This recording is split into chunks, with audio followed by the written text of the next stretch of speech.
मित्रांनो, आपल्याला जीवनात काहीतरी मोठं व्हायचं असेल तर कोणाची तरी प्रेरणा गरजेची असते. प्रेरणा घ्यावा लागेल, ठीक आहे ना. तर मी तुम्हाला एक कथा सांगणार आहे. अमेरिकेतील मिलान या शहरातली कथा आहे, ठीक आहे. तर या अमेरिकेमध्ये एक लहान मुलगा आणि त्याचे आईवडील राहत असतात. त्याचे आईवडील त्याला शाळेत टाकतात, त्या मुलाला शाळेत टाकतात.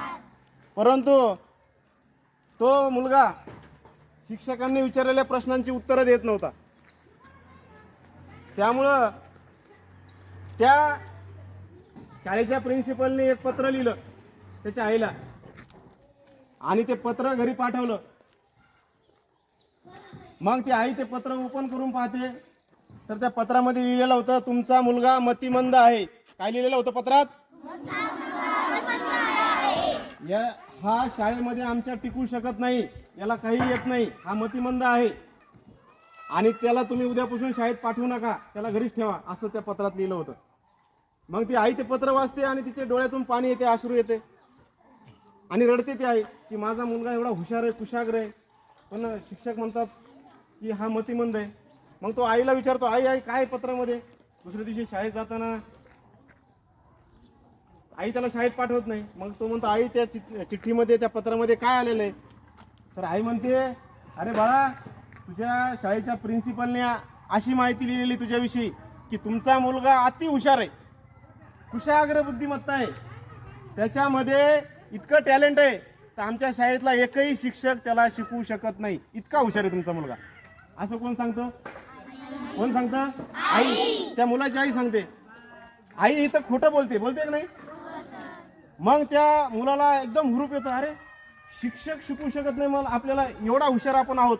मग ती आई, त्या मुलाचा कॉन्फिडन्स वाढतो आणि ती आई त्या मुलाला घरी शिकवायला सुरू करते, कारण की शाळेत त्याला घेतलं होते ना मतिमंद म्हणून. आणि तो मुलगा आणि ती आई अत्यंत चांगल्या प्रकारे त्यांना शिकवून तो मुलगा वेगवेगळे प्रयोग करायला लागतो आणि आपलं हे सगळं जग आहे ते अंधकारमय होतं. त्या मुलाने विजेचा दिवा, बल्बचा शोध लावला आणि सगळं जग प्रकाशमय केलं. आज जो आपल्या घरामध्ये विजेचा बल्ब आहे तो कुणी लावला? शोध त्या मुलाने. आणि त्या मुलाचं नाव होतं थॉमस अल्वा एडिसन. काय नाव होतं? काय नाव होतं?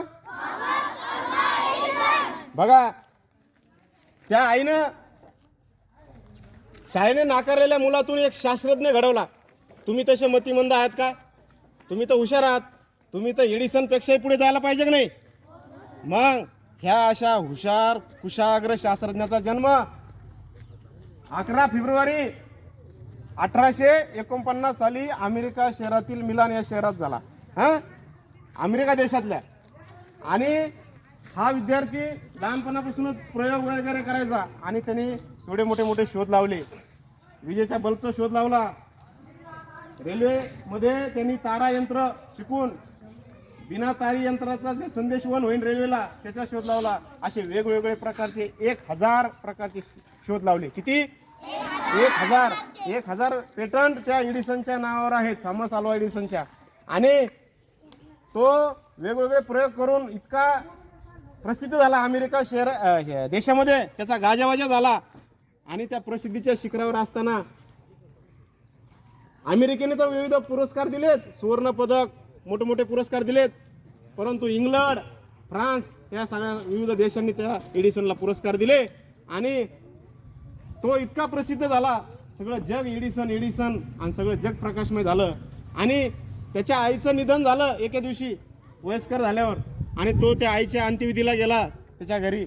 आणि आईचं निधन झाल्याच्या नंतर त्यांनी एक पेटी ओपन करून पाहिली, आईचे वस्तू ज्या ठेवलेल्या आहेत त्याच्यामध्ये त्याला ते शाळेचं पत्र दिसलं. आणि त्या शाळेचं पत्र त्यांनी वाचलं. शाळेच्या पत्रामध्ये काय लिहिलेलं होतं? तुमचा मुलगा आम्ही त्याला शिकू शकत नाही. परंतु मग एडिसनच्या डोळ्यामध्ये घळाघळा अश्रू व्हायला लागले की माझ्या आईनं एका मतिमंद मुलातून शास्त्रज्ञ घडवला. कोण घडवला? आणि त्या चिठ्ठीमध्ये त्यांनी खाली ओळ लिहिली की एका मतिमंद मुलातून एका आईनं शास्त्रज्ञ घडवला आणि अशा प्रकारे आपला थॉमस अल्वा एडिसन शास्त्रज्ञ झाला. तर मुलांनो, या एडिसन पासून प्रेरणा घेऊन आपणही तुम्ही शास्त्रज्ञ व्हाल का नाही? या आपल्या महान शास्त्रज्ञाचं निधन 18 ऑक्टोबर 1931 साली निधन झालं आणि या जगातून तो एडिसन निघून गेला. तर अमेरिके देशाने त्याचं ऋण म्हणून त्यांच्या निधनाची वार्ता पसरल्या पूर्ण अमेरिका शहराच्या लाईट बंद करून टाकल्या की आम्हाला प्रकाश देणारा व्यक्ती निघून गेला. म्हणून श्रद्धांजली म्हणून सगळ्यांनी आपल्या घरातले बल्ब बंद केले अमेरिका पूर्ण देशाने आणि एडिसनला श्रद्धांजली वाहिली. तर एडिसन हा व्यक्ती गेलेला आहे, परंतु एडिसनचा विचार गेलेला आहे का? नाही. मग आपल्याला उद्याचा एडिसन व्हायचा की नाही? एडिसन सारखा शास्त्रज्ञ व्हायचं की नाही? तर आपण हा विचार घेऊन